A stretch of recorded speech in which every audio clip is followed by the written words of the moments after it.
Good morning or good afternoon, everyone. This is like the fourth time that I've recorded this, so hopefully it will work this time. And I just wanted to, I'd had several of you email me with confusions or concerns about the lesson three exercises, so I wanted to go over that just a little bit with you. I wanted to start by saying if you don't have your English syllables down, if you don't understand how to do it in English, I understand this could be a whole lot more difficult. So just a really quick a little review of English. In English, we always place a hash mark, a line between the words. In Spanish, we also do that if we're speaking orthographically, if we're speaking about the written word. But when we're talking about the phonetics, the sound, it's the only time we would break it down like this. So don't think that the way you're breaking it down now is the normal or correct way to syllabalize Spanish words. It's what we do in phonetics. It's a different exercise in phonetics. And that's just to help you learn to pronounce more like a native. So we have it between the words, and there's no other syllable breakdown. There's no other sound that separates itself within the word. That's not the case with the elephants. Again, we're going to put the hash mark between the words, but with the word elephant, you see, we've got L, E, fonts. So we're going to break it down as we have here. With the words the parrots, we are going to break it down, of course, between the words and then between the two consonants, which in this case happen to be double R's. And I want to talk to you about that just a little bit. In Spanish, the double R has one sound, so we don't want to separate. We would not put a slash mark between two R's because they have their own sound.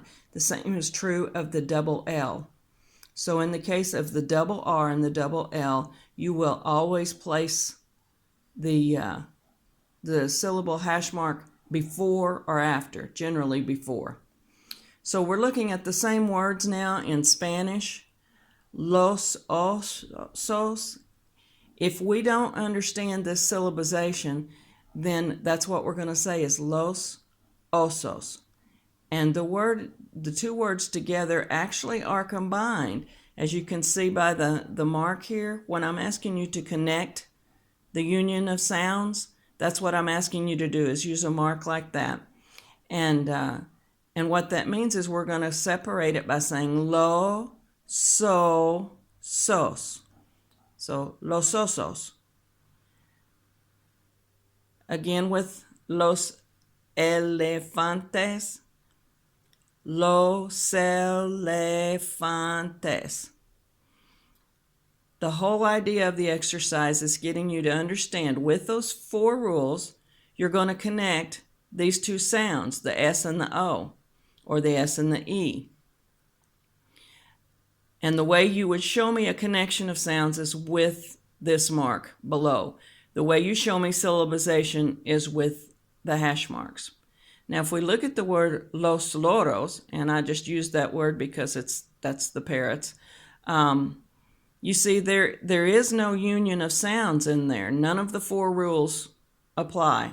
So we just break it down between the words, los, loros.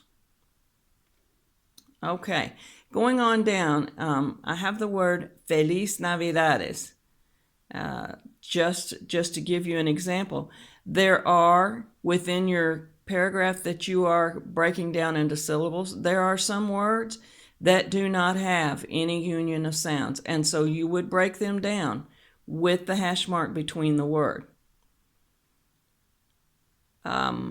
Another thing that always in Spanish, sometimes in English, always in Spanish, we're going to place our hash mark before the consonant, if at all possible. There are times when we cannot, and there are times when we have two consonants together that are not the double R or double L, in which case we will break the syllable between them.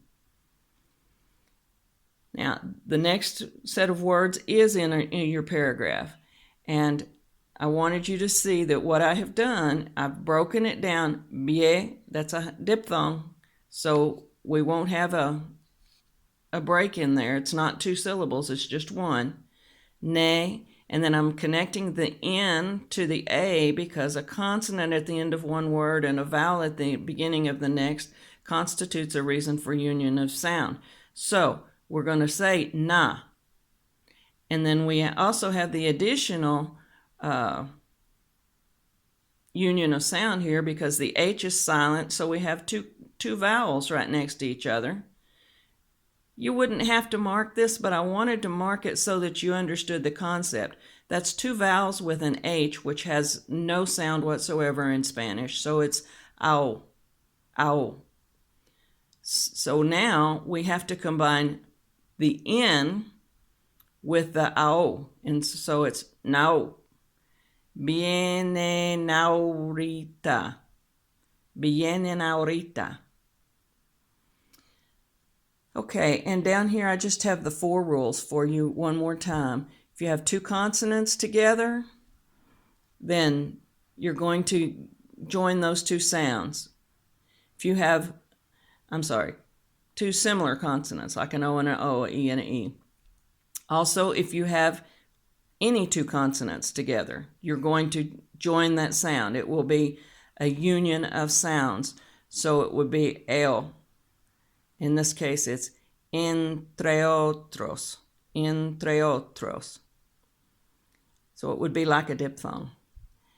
And then in the next one down, you have 2 N's that will be connected, and it's just elongated a little bit. So no separarán nunca. And then the last one is when you have a consonant and it will connect with a vowel. So basically, anytime you have a vowel that starts a word, you know that you're going to have a union of sounds. I'm hoping this has been helpful.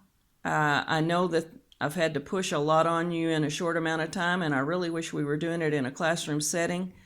As far as understanding these concepts, when you're talking about pronunciation, it's just far better to be able to be face to face and practice together.